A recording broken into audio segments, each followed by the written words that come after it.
Jadi memang ayat ini ingin menumbuhkan kepada hati kita bersama-sama, khusus saya juga, itu adalah menunjukkan bahwa apa yang ada sekarang itu bukan milik kita.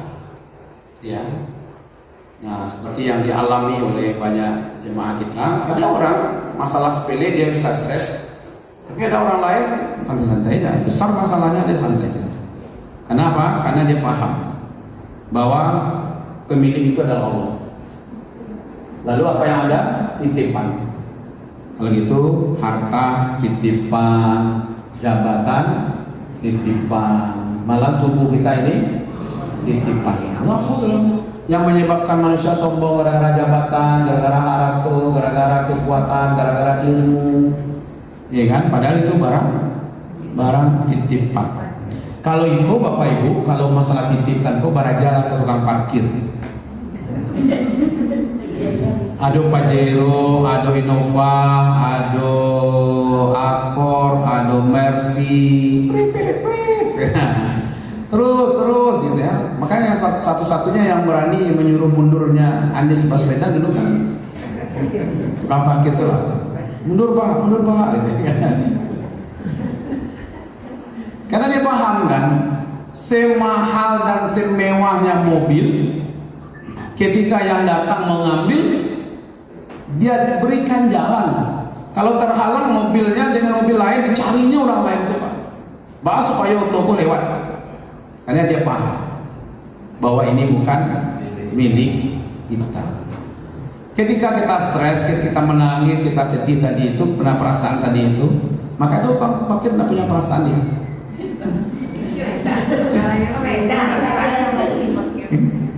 Nggak punya perasaan memiliki.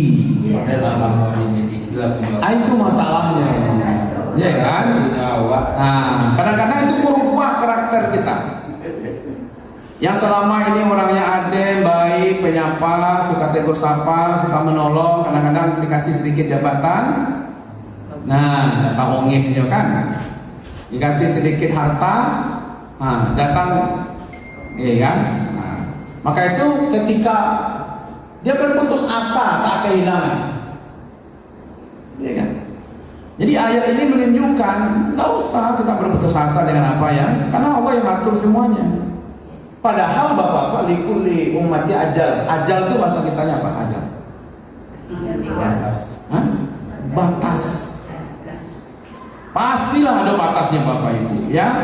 Harta ada batasnya, iya kan? Ada yang nanti tambah, boleh berkurang. Kalau enggak kita yang tinggalkan, kalau enggak, ya kan? Makanya Aisyah pernah diluruskan oleh Rasulullah ketika pembagian hewan kurban, ya kan kurban ini diserahkan kepada Ali dan sahabat-sahabat yang lain untuk ngurus. Pas Nabi pulang sudah dibagi semua, udah ya Rasulullah, kata Aisyah, cuman ditinggal untuk kita sedikit.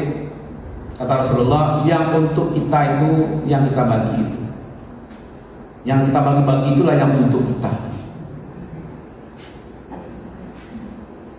Kemarin habis Jumat ada satu orang jemaat cerita sama saya begini. Saya kemarin itu Ustaz 6 kali umroh berturut-turut, ya kan? Karena saya dapat uang pensiun, uang apalah namanya itu, jasa dan segala macam itu 1,6 miliar lah, berapa lah.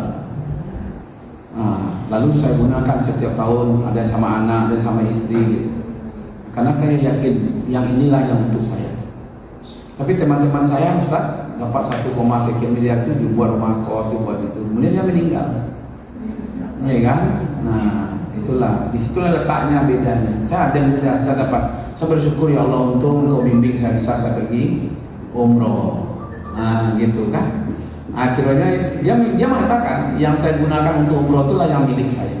Ternyata yang saya orang bangunan sini belum dia nikmati, ternyata dia meninggal. Yang nerima kosnya orang yang hidup, nah gitu ya, orang yang hidup, ya kan? Nah yang kita, nah maka itu ibu-ibu, ya kan? Manfaatkan, yang lalai manfaatkan itu, karena ada batasnya. Jumlahnya terbatas, berada di saku kita juga terbatas, ya kan?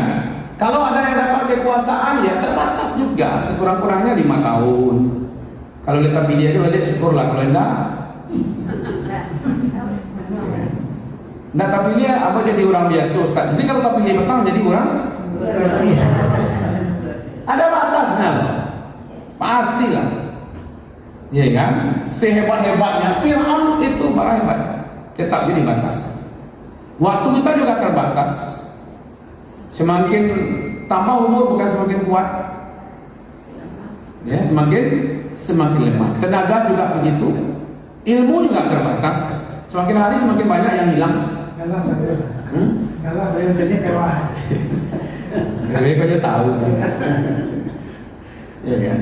Nah, artinya itu Bapak Ibu, kondisinya memang seperti itu. Jadi Allah inginnya, kita lihat dulu apa rahasia sebenarnya. Oke. Saya lanjut di sini aja. Oke. Ini Huda. Saya mau ambil amalan untuk kita lah, Bapak Ibu. Ini amalan kita. Satu, berhenti merasa aku pemilik. Ya, ini milik saya, ini milik saya, ini milik saya. Ini hartaku, ini jabatanku, ini ilmuku. Padahal itu adalah rubah itu semuanya ini titipkan Allah di tanganku. Jadi dari milik dirubah itu bahwa itu hanya barang titipan. Kesehatan saja itu titipan. Ya kan? Makanya kalau tanya orang, "Pak, Bapak saya sehat?" Alhamdulillah. Ya kan? Jadi titipan. Kalau mindsetnya tadi itu dari hartaku, jabatanku, ilmuku, milikku, rumahku, mobilku, hartaku, apa segala macam, lalu dirubah itu semuanya menjadi ini semuanya ya Allah. Kapan perlu kita ungkapkan ketika kita mau tidur itu ya Allah, nyawaku milik titipan, kesehatan titipan, rumah ini, harta ini titipan gitu. Supaya nanti puas saja kita mau berangkat menuju kepada Allah. Kalau Bapak nanti merasa punya, nanti susah. Ya. Dampaknya kalau sudah dirubah menjadi barang titipan, mudah Pak. Jadi tidak sombong kita karena itu. Tak perlu sombong. Dipinjam dari orang itu malah galau gitu. Orang tahu saja. Ngomongin pada itu dipinjam motor. Oh tahu tuh motor si anu cuma gitu. Nah, semakin bukan naik berarti Pak, semakin turun. Ya kan kira malah gak punya orang gitu. Ya kan? Ketika dia hancur, tidak ada rasa kehilangan. Iya kan? Nah, maka itu kita melatih diri kita. Kalau berhasil, ini dari Allah. Kalau gagal, itu masih milik Allah. Itu cara melatihnya. Kalau kita memahami ini, lahu ma fis samawati wa ma fil ard wa ma bainahuma, kan itu kan? Milik Allah lah apa yang ada di langit, apa yang ada di bumi, apa yang ada di antara langit dan bumi, dan apa yang ada di dalam perut bumi itu, ya kan? Nah, maka kalau gitu berarti semuanya adalah titipan Allah.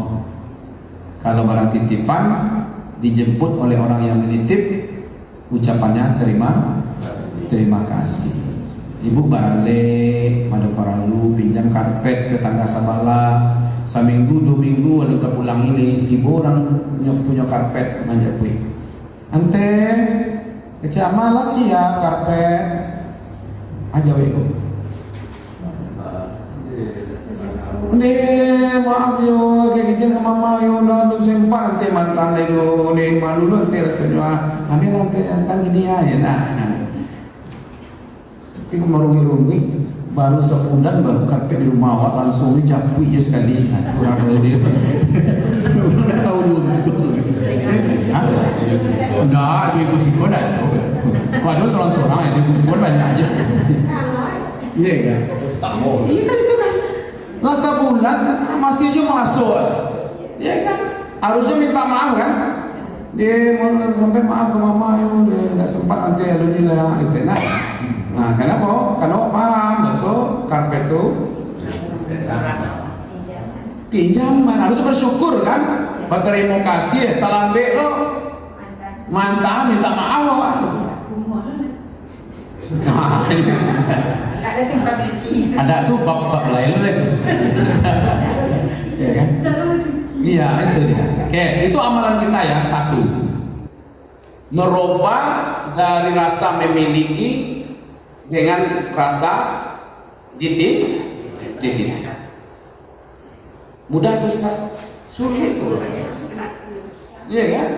Nah, kalau terlanjur rasa memiliki itu tinggi, gitu ya. Itu yang pertama. Yang kedua, amalan kita dalam segi ibadahnya seperti apa? Karena Allah yang menguasai yang terlihat dan yang tersembunyi di langit, di bumi, di antaranya. Lalu kita sebenarnya sedang berhadapan dengan Allah itu. Maka nanti sholatnya bukan sekedar gerakan lagi, ada di situ ruhnya saya itu. Makanya segera datang kepada Allah itu. Itu pengaruhnya itu. Iya kan? Doanya bukan sekadar lapas lagi. Kita tidak paham. Kita memintanya kepada Allah yang Maha memiliki semuanya. Apa yang gak bisa Allah berikan kepada kita? Makanya selalu kita sampaikan apa yang dikatakan oleh Umar, saya tidak khawatir doa saya tidak dikabulkan. Yang saya khawatir itu kalau saya tidak serius berdoa. Pahami ini dulu, bahwa Allah yang pemilik langit dan bumi, antara keduanya dan isi segala macamnya, lalu kita meminta kepadanya, kita berada kepadanya. Puasa juga untuk Allah. Kalau hanya sekedar menahan haus lapar saja, Allah tidak butuh, ya kan? Maka yang butuh mempuasakan batinnya juga, ya kan?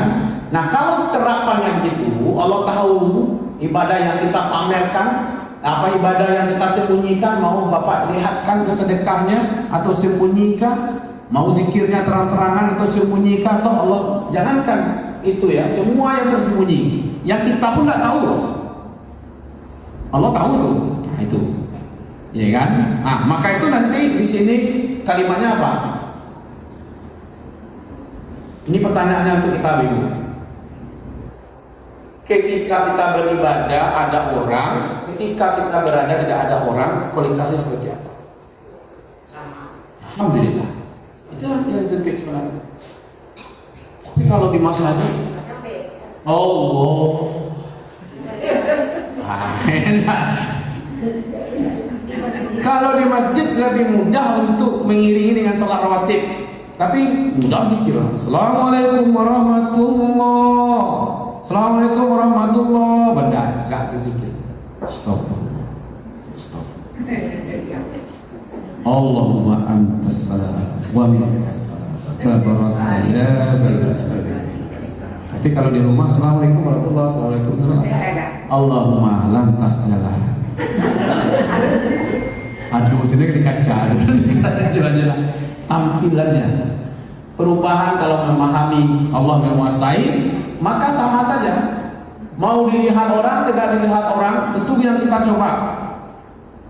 Itu ibadah saya untuk Allah Kak, bukan untuk orang-orang lain.